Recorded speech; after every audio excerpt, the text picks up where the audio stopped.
Então, amigos do Legião Conservadora, o nosso tema é um tema muito importante, muito candente da atualidade do Brasil. A recente nomeação da senhora Eleonora Menicucci como secretária nacional de políticas para as mulheres. E como se sabe, esse cargo de secretaria nacional, na verdade, é um ministério. Na prática, é um ministério. Então, Eliana Menicucci, desde alguns dias para cá, tem status de ministra, tem assento no gabinete dos ministros e, consequentemente, é uma das altas assessoras da presidente da República, no mesmo nível de qualquer dos ministros, evidentemente com o poder de propor políticas na área da pasta dela, que acabam sendo bastante abrangentes, porque essas áreas de políticas para as mulheres, de políticas para as minorias de modo geral no Brasil, acabam se agarrando à estrutura, à superestrutura do tal Plano Nacional de Direitos Humanos, versão 3, que nada tem de direitos humanos, e sob o manto de direitos humanos, acabam achando um modo de interferir em todas as outras áreas políticas do governo do país. E essa senhora, Eleonora Menicucci, tem um histórico extremamente complicado. Foi guerrilheira nos anos de chumbo, na década de 60, início da década de 70 do ano passado, devido às suas atividades subversivas, atividades contra o regime daquela ocasião, acabou sendo processada na justiça militar, cumpriu, ao que parece, 6 anos de reclusão, e na prisão foi companheira da atual presidente da República, senhora Dilma Rousseff. Fazia parte de um grupo guerrilheiro, um grupo que praticava atos terroristas, sob a alegação de que combatia um regime antidemocrático, e a alegação que evidentemente mantém até hoje, que propicia aí as polpudas e milionárias indenizações aos que militaram nessa área. Planejou roubos a banco, planejou crimes, planejou atentados, planejou atos terroristas, embora ela, como a presidente da República, diga também que diretamente não atuou, diretamente não executou roubo a banco, não executou um ato criminoso qualquer e nem um ato terrorista. Mas se não executou, sabidamente e confessamente, planejou vários desses atos. Numa entrevista recente, que consta do site da Universidade Federal de Santa Catarina, essa senhora, já com mais de 60 anos de idade, expôs as posições ditas feministas dela. E essas posições são de arrepiar os cabelos. São de arrepiar os cabelos a tal ponto de ela se apresentar não como aquilo que ela efetivamente é, uma defensora das políticas de aborto, uma defensora da imposição do aborto amplo, geral e restrito no nosso país, exatamente como prevê o famigerado PNDH3, o Plano Nacional de Direitos Humanos, versão 3. Mas mais do que isso, como uma pessoa que praticou abortos em si própria, como ela confessa nessa entrevista, que está lá nos autos da Universidade Federal de Santa Catarina, e ainda expõe a própria vida íntima de uma filha dela, que ela apresenta como lésbica e apresenta também como tendo feito um aborto, além de ter um filho por métodos artificiais, inseminação artificial. Acaba se declarando ela, Eliana Menicucci, até como avó de um aborto, que é uma expressão extremamente agressiva em relação à questão central de que falamos aqui, que é evidentemente a questão da vida, a questão do direito à vida, o mais fundamental dos direitos, a questão da preservação dos direitos do ser humano desde quando ele começa a existir, que nós acreditamos firmemente que é exatamente no momento da fecundação.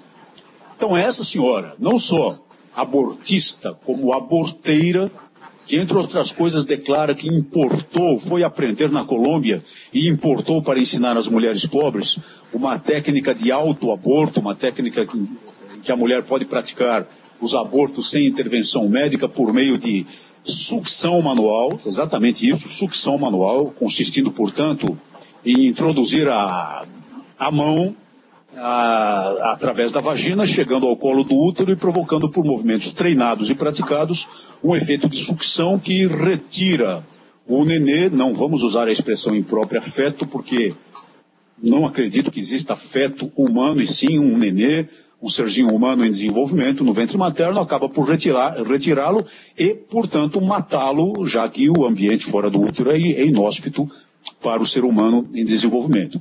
Essa é a senhora Eleonora Minicucci, que acaba de assumir a Secretaria Nacional de Políticas para as Mulheres.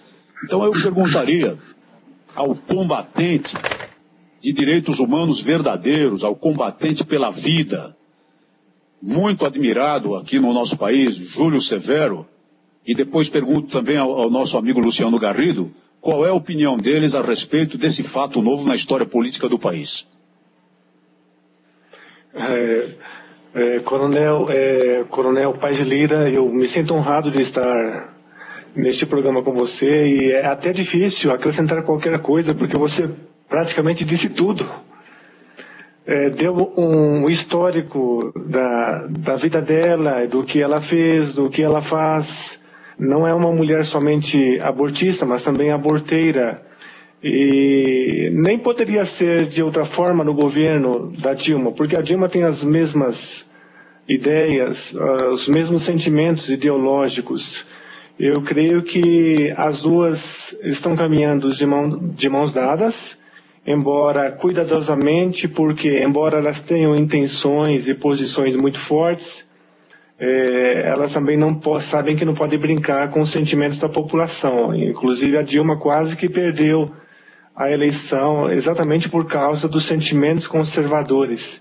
Então eles tentam contornar delicadamente, né, pisando em ovos, nesses sentimentos da população, ao mesmo tempo que esperam que essas posições conservadoras vão se desvanecendo, porque não há hoje como enfrentar essas posturas conservadoras da população. Então a gente acaba vendo, né, esse teatro que vimos ali na ONU, por exemplo, onde o Brasil participou daquela reunião da ONU do CEDAW, lá em Genebra, do Comitê de Combate o Comitê para a Eliminação das Discriminações contra as Mulheres, um comitê que praticamente cobrou do Brasil a legalização do aborto, né, fez algo que a ONU não pode fazer, porque a ONU não tem nenhuma lei, nenhuma ordenança interna estipulando que o aborto é uma norma a ser imposta sobre as nações. Mesmo assim, nós sabemos que as Nações Unidas estão infestadas de ativistas ideológicos, né, principalmente ativistas de aborto, ativistas de homossexualismo, até e cobrando do Brasil. Sim, e fazendo do Brasil uma cobrança que sabemos que o Brasil está mais do que disposto a cumprir. O Brasil como governo, não o Brasil como população. E foi muito interessante ver o comportamento dos dois lados, né? Um lado queria cobrar o aborto, mas não tem sustentação jurídica na ONU nenhuma para fazer isso. O outro lado queria defender o aborto, mas estava numa situação muito delicada, porque o governo da Dilma, né, está sob compromisso com a bancada evangélica principalmente, porque houve um acordo assinado. Não estou dizendo que eles estão com toda a disposição de cumpri-lo, eles estão tentando contornar esse obstáculo com manobras, com movimentações astutas, mas não é fácil quebrar um acordo formal. E diferente de Lula, pelo menos, que também tinha um acordo com a bancada evangélica e não cumpriu em nenhuma parte, Dilma está tentando cumprir pelo menos um pouquinho. Inclusive já cedeu na questão do kit gay, na questão do aborto. Estamos num jogo entre a população, os sentimentos da população e o governo. Se o governo desandar demais, a única coisa que nós podemos fazer é fazer muita pressão, como nós estamos já fazendo. E esse é um governo que está preocupado com as pressões. É um governo que, diferente do outro, que pisava em cima dos sentimentos da população, Este governo, com toda a sua carga ideológica, seus problemas ideológicos que não podem ser minimizados, está demonstrando que está sensível às pressões da população. Este é o motivo porque, na minha opinião, nós devemos aumentar, não diminuir a pressão que nós estamos fazendo. O povo tem muita força, o povo não percebe essa força que tem. Nós podemos pressionar o governo do Brasil, mesmo estando com agora essa ministra que tem toda uma carga ideológica muito semelhante à da própria presidente, né? Mas nós podemos fazer alguma coisa mediante a nossa pressão, né? Porque quem ainda manda e pode comandar é a maioria, apesar de que, infelizmente, desgraçadamente, essa maioria escolheu essa minoria que está aí agora. Nós nos queixamos muito do que está acontecendo no governo do Brasil, mas a maioria silenciosa e conservadora é que botou essa turma lá, infelizmente. É verdade, Severo, e é uma coisa que pode parecer inexplicável, não é? E isso me põe a quebrar a cabeça frequentemente para tentar entender por que é que os segmentos conservadores, medidos, analisados, avaliados por tantas pesquisas, não impõem verdadeiramente a sua vontade e acabam sendo cooptados. Na verdade, esses segmentos que mais têm força são a população em si. E o que me vem muito agora à mente para análise, para consideração, é a declaração do Gilberto Carvalho, né, lá no Fórum Social Mundial em Porto Alegre, em janeiro, dizendo que a oposição ao socialismo do Brasil está liquidada. E eu pensei nisso aí, realmente, não existe mais oposição, não existe partido, não existe político que possa vencer essa máquina, porque é uma máquina socialista hoje andando. Seja quem for que estiver no governo, seja o PT, seja o PSDB, o PSOL ou outro, todos eles vão dar continuidade a essa agenda que está aí, vão fazer essa máquina do mal andar. A única preocupação do governo hoje, e acho que dos socialistas em geral no Brasil, são os telespastores. Por quê? Hoje vemos toda uma população, uma maioria conservadora silenciosa, apoiando o governo, apoiando os próprios políticos socialistas, elegendo esses políticos, mas esses telepastores, embora apoiem também o governo como todos os demais, eles não abrem mão de duas questões que o PT e outros partidos socialistas fazem questão, estão determinados a enfiar goela abaixo da população. A questão da ideologia homossexual e da ideologia do aborto. Você, por exemplo, pega alguns telepastores que apoiaram o PT, por exemplo, o R. Soares. Você pergunta para ele publicamente, R. Soares, missionário R. Soares, o que você acha do aborto? Ele fala, diante de uma audiência de milhões, olha, gente, o aborto é pecado, é crime, é assassinato, está na Bíblia. Aí você pergunta para ele publicamente, missionário R. Soares, o que você acha do homossexualismo? Ele não vai negar, ele vai falar publicamente, para todo mundo ouvir. Então, essa é uma mensagem pública que está preocupando muito o PT. O único tipo de oposição hoje que está incomodando o PT, pelo que pudemos captar da declaração do Gilberto Carvalho, essa é oposição nas questões morais, nos costumes morais.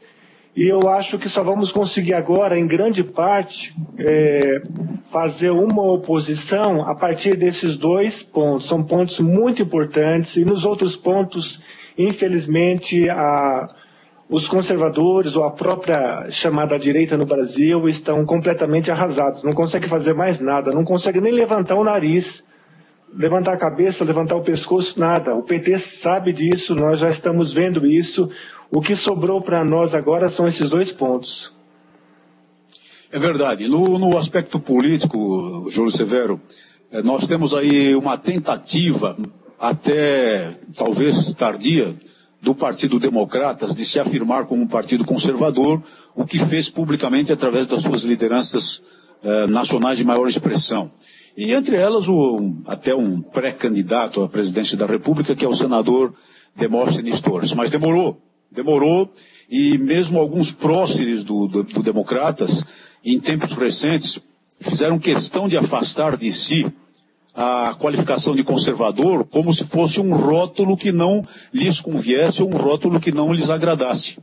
Isso foi muito ruim e poderia ter levado o partido à completa extinção. Parece que ainda há algum fôlego para isso e talvez esse partido ainda possa retomar o caminho de um partido conservador. A oposição, teoricamente formada pelo Democratas, pelo PSDB e muito mais minoritariamente pelo PPS, curiosamente, o PSDB é um partido social-democracia, é um partido de esquerda também, é claro. E o PPS é um partido até mais à esquerda do PSDB, porque é herdeiro do famoso partidão, é herdeiro do famoso Partido Comunista Brasileiro. Mas figuram como oposição. E não conseguiram, nesses últimos anos, efetivamente atuar como oposição. Nos meus 2 anos quase de Câmara Federal, eu assisti a isso e fiquei estarrecido muitas vezes com o fato de que essa suposta oposição, e eu me alinhei a essa oposição, embora fosse um partido minúsculo, me alinhei a essa oposição, não tinha posições claras definidas, ficava frequentemente em cima do muro, e o pior, fazia frequentemente acordos para o mal, sob a alegação de que havia necessidade política daquele acordo naquele momento para obter certas compensações e para obter um certo fôlego para prosseguir politicamente, quando não é isso. As posições de uma oposição, especialmente uma oposição conservadora, uma oposição que atua de acordo com a lei moral, deve ser sempre uma posição clara e definida. E os políticos que fazem parte desse movimento têm de ter uma posição clara e definida. Os evangélicos que estão na Câmara dos Deputados e os católicos que estão na Câmara dos Deputados, nesses quase 2 anos, eu vi muitas vezes fugirem da briga, não se exporem. Eu tinha certeza absoluta que numa votação, por exemplo, de tentativa de imposição de aborto no Brasil, os votos dessas pessoas não dariam sustentação a esse projeto. É claro que não. Não passaria, assim como não passaria nenhuma legislação que aprovasse a ditadura gay, apesar do cochilo dos evangélicos e dos católicos com relação ao PLC 122, isso antes do meu tempo na Câmara Federal. Mas faltava que mostrassem a cara, que se expusessem, que fossem aos debates públicos na TV, em toda parte, não apenas nos programas religiosos, porque afinal de contas nos programas religiosos a palavra é dele, a palavra é do âncora do programa, a palavra é do apresentador do programa e ele não sofre contestação. Enquanto que nos debates ele sofre contestação, então ele tem de participar dos debates para suportar a contestação e mostrar que os argumentos que nós temos são argumentos muito mais substanciais, muito mais poderosos do que aqueles que querem impor a revolução cultural, do que aqueles que querem efetivamente impor o PNDH3 como uma carta revolucionária enfiada a garganta abaixo do povo brasileiro. Faltava essa decisão, faltava essa posição, ela continua a faltar também. Eu me preocupo, por exemplo, agora em verificar que o senador Marcelo Crivella, que é um dos evangélicos de maior prestígio no Congresso brasileiro, acaba de ser guindado ao ministério da presidente Dilma Rousseff, Ministério da Pesca, não sei se tinha essa notícia. Será que isso aí também não é parte de uma manobra para afrouxar ainda mais a oposição? Na verdade, coronel, ele já faz parte do governo há muitos anos, né? Ele foi apoiador explícito e público de Lula nas 2 campanhas, nas 2 eleições, depois agora também de Dilma. Então, os sentimentos do Crivella não são escondidos, são públicos. O que nós vemos aí de diferente, né, como eu destaquei aqui, é que mesmo na bancada evangélica nós vemos o fenômeno que ocorre em toda a população do Brasil. A população do Brasil majoritariamente está escolhendo a esquerda, toda a esquerda, mas mantém suas posturas conservadoras, principalmente nesses 2 pontos. E eu acho que neste momento, se tentasse levantar um partido conservador, que eu não acredito que consiga, ele só vai arranhar, vai poder fazer um discurso bonito, mas o quadro no Brasil hoje já está todo dominado. Politicamente ele está dominado, não temos mais esperança nenhuma de avançar na área política.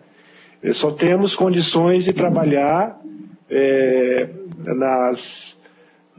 no apreço que a população tem pelos seus valores familiares e bater muito firme nisso, né? Eu ainda prefiro votar nulo, porque não dá. Há pessoas que durante a eleição falam, eu vou votar no PSDB para o PT não ganhar, mas dá no mesmo. A gente vê o estrago que o PSDB está causando em São Paulo, já aprovou uma lei anti-homofobia, que é uma lei ditatorial, só não é pior porque não é federal. Se fosse federal, o Brasil estava com uma lei que é pior do que o PLC 122. O PSDB está causando estragos no estado de São Paulo. Então nós precisamos acordar. Politicamente eu acho que não há mais solução. Eu acho que agora realmente o cristianismo vai ser a única coisa que vai poder enfrentar essa invasão bárbara que já dominou a área política, a arena política, que já dominou a arena cultural. Nós sabemos que quando os bárbaros invadiram a Europa, os mosteiros se tornaram os conservadores, né, os lugares para conservar a cultura cristã. E voltamos praticamente ao mesmo estado ali da invasão bárbara na Europa, né? O cristianismo hoje é a única força que vai poder resistir a essa invasão bárbara que já dominou a cultura e que já dominou a política do Brasil. É verdade, Júlio, que me parece, por outro lado, que há um ponto importante a verificar. Exatamente com base no segmento cristão, nós verificamos hoje um grande número de jovens adotando, declarando, professando posições conservadoras. Um grande número dos movimentos, que aliás nós pretendemos congregar aqui no Legião Conservadora, é composto de jovens, pessoas muito jovens, homens e mulheres, e é coordenado por pessoas muito jovens. Isso me dá um certo alento. E na base da lei moral do cristianismo, que afinal de contas é o responsável pelos fundamentos da civilização ocidental, continuará a ser o responsável, pode ser que nós tenhamos como lutar, mostrando e sempre com muita coragem, tudo o que acontece verdadeiramente acontece na política que domina esse governo, o projeto granchista em andamento, a cooptação de todos os segmentos da sociedade, a lavagem cerebral, o anestesiamento da população para aceitar apenas as benesses materiais como se fossem algo suficiente para a vida humana, e é através desses segmentos que nós temos de fazê-lo. Falar de um personagem como essa senhora, Eleonora Menicucci, mostrando tudo o que ela verdadeiramente é, desnudando-a moralmente perante a nação brasileira e principalmente perante a juventude, eu creio que seja um caminho necessário, uma forma de luta necessária, e concordo evidentemente com a sua avaliação nesse sentido. Eu me referi... Coronel, interrompendo você, a população ela tem sido, acho que bastante alertada sobre o histórico dessas pessoas, mas aí quando você está diante do dilema, aceitar esse histórico e perder as benesses do governo, acho que a população do Brasil se mal acostumou com essas coisas, viu? Prefere as benesses. E é um vídeo tão grande que você sabe que vai desde a população até os políticos. O povo gosta de receber alguma coisa do governo. E aí, se alguém do povo cresce, se torna político, continua com esse mesmo perfil, com esse mesmo vício, quer continuar recebendo coisas. A maior prova disso, evidentemente, é o Bolsa Família, que formou o maior curral eleitoral da história do mundo. E formou com um aparente respaldo legal. Por quê? Porque são programas de governo destinados a tirar as pessoas da miséria. Mas são completamente errados, como nós sabemos, porque eles não dão um caminho de saída para essas pessoas, e muito pelo contrário.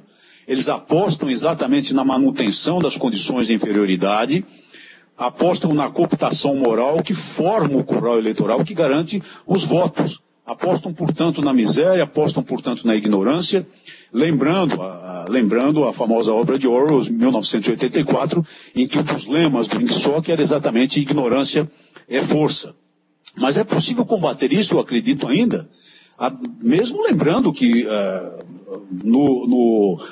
no aspecto dos heróis populares do Brasil, nós verificamos a lição de Luiz Gonzaga, o grande compositor Luiz Gonzaga, que ao falar do drama dos retirantes, lá pelo ano de 1948, 1949, criou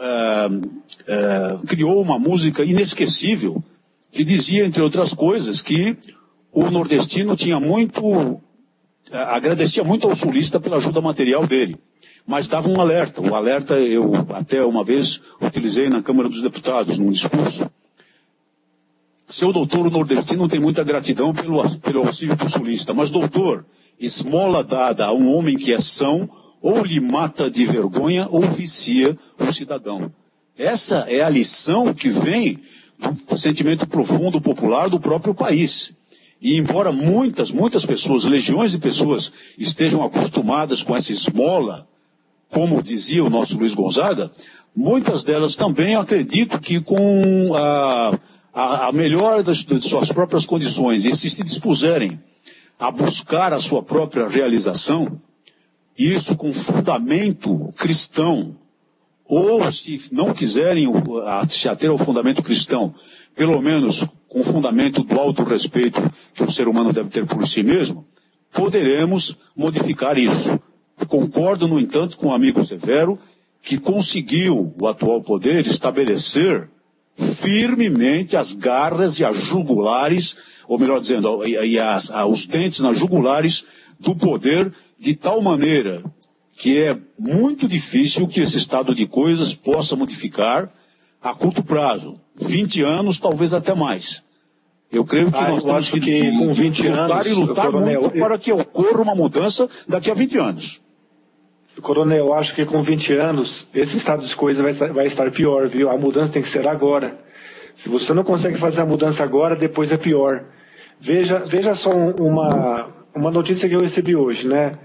Um grupo de dezenas de mulheres do Ceará que recebiam o Bolsa Família tiveram uma oportunidade de capacitação para costureiras, e daí, com o apoio do governo, não sei se estadual ou federal, serem encaminhadas já garantidamente para empresas, para trabalhar. Só podiam receber essa oportunidade as mulheres que recebiam, né, o Bolsa Família. E fizeram o curso de capacitação. E depois de tudo feito, né, houve o encaminhamento, mas nenhuma das mulheres quis ter um emprego em alguma empresa, porque tendo um emprego, você sabe, elas iam perder o Bolsa Família. Entre perder o Bolsa Família e ganhar um emprego, é mais fácil receber e não trabalhar. Então, olha, para destruir esta ideia de ociosidade que já pegou a população do Brasil, eu acho que somente as igrejas cristãs, porque, como você disse, né, a população está abocanhada por esse sistema de voto cativo. E eu acho que agora só o cristianismo, os valores cristãos, principalmente pastores e padres que tenham firmemente diante de si a realidade do Evangelho, dos valores do Evangelho, né, de não aproveitamento, mas de fazer as coisas com a ética cristã, é que poderá mudar isso. Não sei quanto tempo será necessário, mas, humanamente falando, eu digo que é muito difícil mudar isso aí. Em 20 anos, o outro lado está planejando muito mais, eles já estão com o poder. Eu diria que politicamente não há esperança nenhuma. Politicamente não, a solução para vir terá de vir de fontes espirituais. Essa fonte espiritual só pode ser realmente aí o Evangelho de Jesus Cristo, né? Concordo plenamente, meu caro Severo, concordo plenamente, mas é claro que eu sempre tenho dito àqueles que estão conosco, existe um projeto de Deus e está escrito que esse projeto será vitorioso, está escrito. Então é apenas uma questão de nós escolhermos o lado, sem dúvida alguma. Nós podemos escolher o lado perdedor ou o lado vencedor. E está escrito qual é esse lado vencedor. No entanto, sem dúvida alguma que Deus também nos conferiu uma missão secular na Terra. E nós que estamos nessa luta aqui, não estamos nessa luta por acaso. Estamos nela porque há nisso uma inspiração superior e porque nós entendemos isso como uma missão na vida sobre a face do nosso planeta.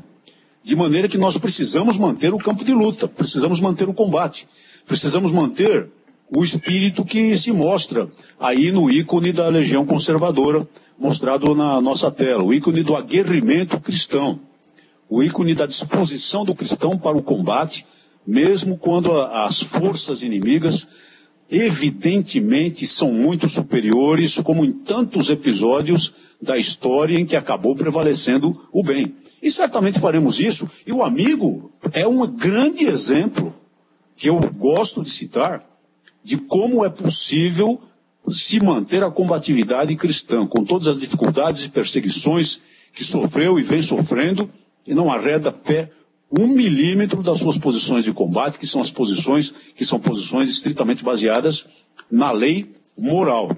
E nós não podemos permitir que arpias como essa, que são colocadas no poder pela senhora Presidente da República, como essa senhora Eleonora Menicucci, nos desviem do nosso caminho, nos acovardem, tentem nos enfraquecer e tentem ainda piorar aquilo que já conseguiram fazer de tão ruim. É uma grande luta, uma grande missão. Coronel Paz Lira, eu diria em primeiro lugar, agradecendo de novo aí as suas palavras, né, carinhosas. O Brasil, acho que como a maioria dos países como o Brasil, está numa situação desvantajosa, especialmente durante essa administração do governo de Obama. Você sabe que hoje praticamente os Estados Unidos ocupam a posição de governante mundial, né? Quando eles têm uma posição, eles querem que todo mundo tenha. E a posição oficial do governo americano tem sido a promoção e até a imposição do aborto homossexualismo por meios maliciosos ou mais descarados. Você veja aí, por exemplo, que as embaixadas americanas hoje, que muito diferentes do Brasil, estão praticamente servindo como braços de organizações homossexuais. O governo de Obama está totalmente empenhado na disseminação da ideologia homossexual, e as embaixadas americanas têm a missão hoje de apoiar paradas gays, de apoiar grupos de ativistas gays, inclusive festejando comemorações homossexuais especiais dentro de suas instalações. Isso é uma coisa que o Brasil nunca pensou em fazer. Isso aconteceu, por exemplo, na embaixada nas Filipinas, em Manila, recentemente, cujo embaixador é declaradamente homossexual. Sim, aconteceu no Paquistão também, que é um país muçulmano. O governo americano está descarado nessas questões. Nós vemos o Brasil, e é muito infeliz o estado que o Brasil está, mas às vezes nós não reconhecemos. Eu creio que você é católico, eu sou evangélico. Mas para mim, como evangélico, é uma tristeza muito grande que a maior nação evangélica do mundo é os Estados Unidos. Os Estados Unidos estão com o aborto legalizado há 4 décadas. No ano que vem vai fazer 40 anos que o aborto está sólido. Nós tivemos, por exemplo, nos Estados Unidos, o presidente Ronald Reagan, que era evangélico e que é um ícone do conservadorismo. É uma pessoa que eu admiro muito mesmo, mas ele, com toda a força que ele tinha, não conseguiu derrubar a lei do aborto. E no Brasil nós não temos uma lei de aborto. Nós temos o maior país católico do mundo que está resistindo às forças internas que querem essa legalização, está resistindo às forças externas, porque tem muitas, eu creio que você já conhece, fundações americanas que despejam milhões no Brasil para legalizar o aborto, e a ONU também fazendo seus investimentos.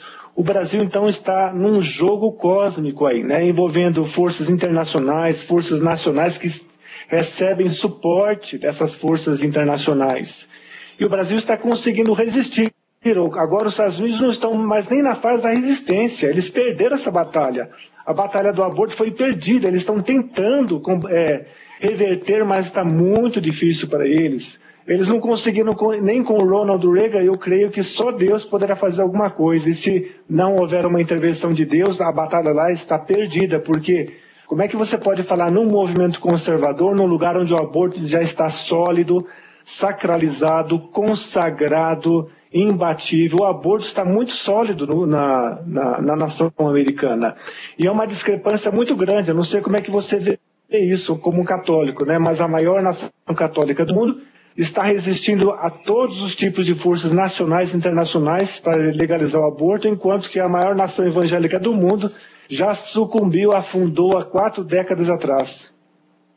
ao custo a contabilização de 54 milhões de nenês abortados desde que a Suprema Corte dos Estados Unidos declarou a legalidade do aborto no caso Roe versus Wade. 54 milhões de nenês abortados, isso é estatística do próprio Serviço de Saúde dos Estados Unidos. Evidentemente que isso clama, né? Aos céus. Um holocausto.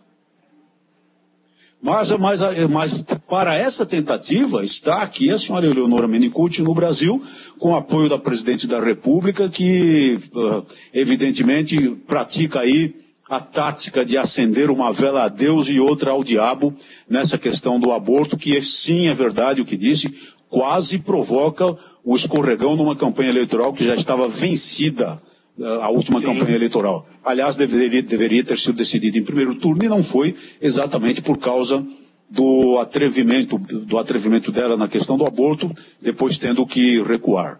Eu creio que nós já debatemos bem essa questão aqui. Eu só faria uma exortação, meu caro Severo, porque a nossa esperança é que o Legião Conservadora seja um canal de repercussão do pensamento conservador. Na abertura até eu digo às pessoas que são bem-vindas para visitar, mas se por acaso se disserem revolucionárias, grancistas, que certamente não estarão bem entre nós, não se sentirão bem entre nós e nós não fazemos questão da companhia delas. Se forem ateístas também, não fazemos questão da companhia delas. A nossa Legião Conservadora é para debates entre nós que temos esse pensamento e temos essa fé. E não é um espaço para permitir que os nossos oponentes falem. Dizemos também que vamos tratar a todas as pessoas respeitosamente, mas com a energia necessária e a firmeza necessária para defender as nossas posições. E a nossa esperança é que o Legião Conservadora sirva para congregar cada vez mais jovens.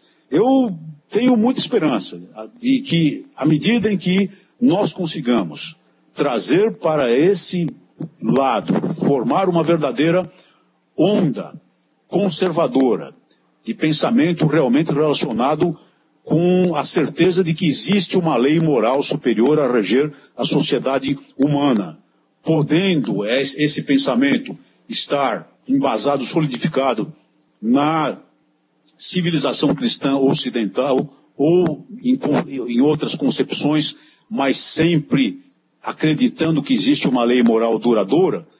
Se nós conseguirmos fazer com que haja uma maré de jovens ingressando nesse movimento, com a capacidade de articulação que eles têm, com o entusiasmo que eles têm, com o conhecimento tecnológico que eles têm, de utilizar essas ferramentas hoje de divulgação, os sites sociais, os sites de relacionamento, eu creio que nós poderemos realizar novamente um grande movimento conservador, daqui a pouco com efeitos políticos no nosso país. E essa é a nossa missão, esse deve ser o nosso trabalho, certamente.